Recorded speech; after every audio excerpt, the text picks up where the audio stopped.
Tax investigations, not always the sexiest thing, but my God, can you learn a lot about the way things work for some groups and very differently for other groups, like we're learning today with the results of this amazing investigation that ProPublica did, which looked into a bunch of data from the IRS and used Forbes estimates of the growth in wealth over time of a couple dozen different billionaires to find out what their effective actual tax rate was. And it's amazing what they found. We're gonna get to that. But overall, here is some of what you need to know. Back in 2007, Jeff Bezos, then already a multi-billionaire, now the world's richest man, didn't pay a penny in federal income taxes. Like literally not one penny. He didn't in 2011 either. In 2018, Elon Musk, the second richest man in the world, also paid no federal income taxes. Michael Bloomberg managed to do the same in recent years. Carl Icahn, that's one of Trump's favorite guys or whatever, twice didn't pay any federal income tax. George Soros paid no federal income tax 3 years in a row.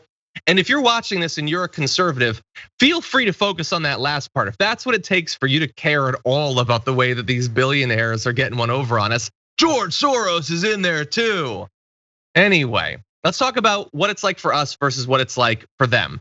In recent years, the median American household earned about $70,000 annually and paid 14% in federal taxes. That's not all the taxes they've paid, but that's the federal taxes that they paid. The highest income tax rate, 37%, kicked in this year for couples on earnings above $630,000 a year, basically. Now, the rich often don't pay anything approaching that. So what they did was they took how much the 25 richest Americans paid each year. They looked at Forbes wealth growth estimates and then figured out what their tax rate was. And overall, they found that those 24 or so billionaires saw their worth rise about $401 billion just from 2014 to 2018. $400 billion over 4 years. They paid about $13.6 billion in federal income taxes over those years. That is an overall tax rate of about 3.4%. Not their federal tax rate, that's some bigger number that they don't actually have to pay, but their actual tax rate is about 3.4%.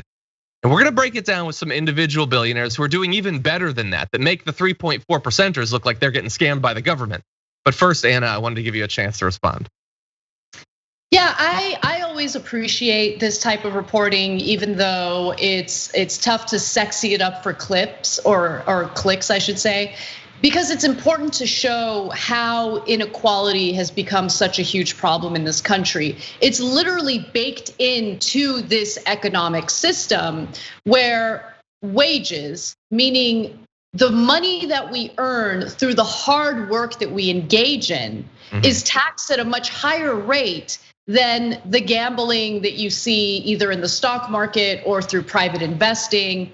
And so, there has been some attention in the past in regard to how capital gains is taxed versus how your wages are taxed. And oh wow, what a surprise. The capitalists who have the capital to do all of this speculating and gambling get taxed at a lower rate than individuals who literally have to work, people who are not the capitalists, the people who do not have the capital and literally have to work for a wage or a salary, get taxed at a much higher percentage than those earning the majority of their wealth earning through investing, right? So it's really about how different forms of income are taxed differently. And oh, golly gee, turns out that we wage earners or salary earners happen to get the short end of the stick with much higher tax rates.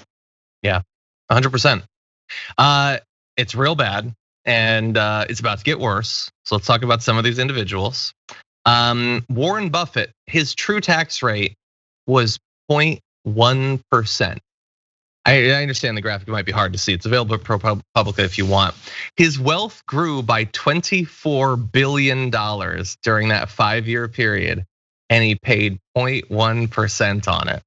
No, it almost makes you feel a little bad for Jeff Bezos, who paid almost a whole percentage point as his wealth grew by $99 billion. No, John, it's so infuriating, right? Because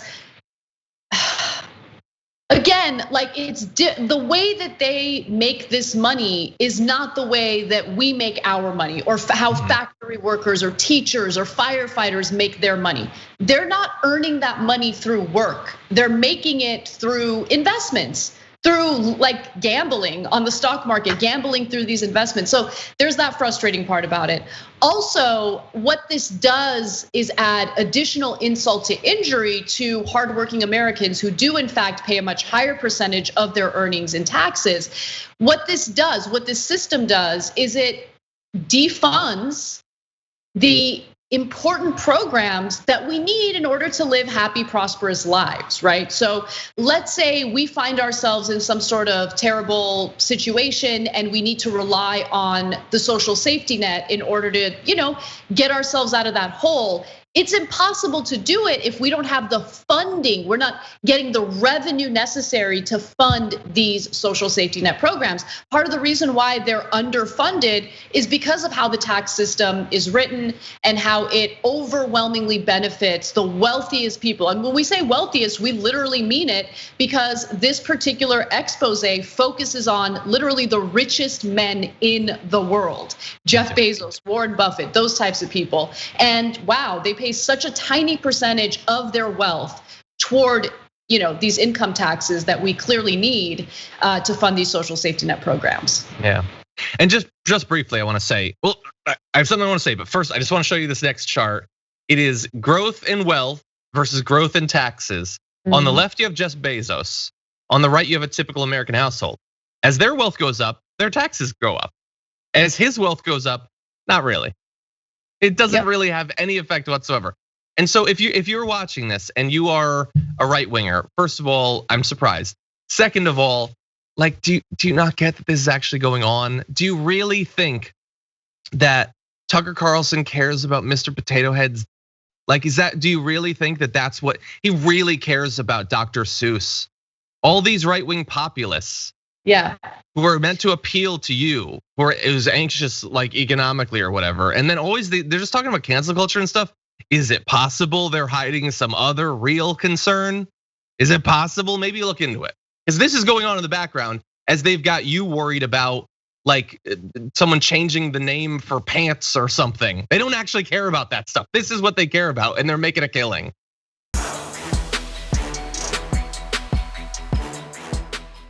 For more political news breakdowns, interviews, stories of activism, and me trying my hardest to care about the occasional big celebrity news story, subscribe to our YouTube channel at youtube.com/The Damage Report. And you can ring the bell wherever it is so you don't miss anything.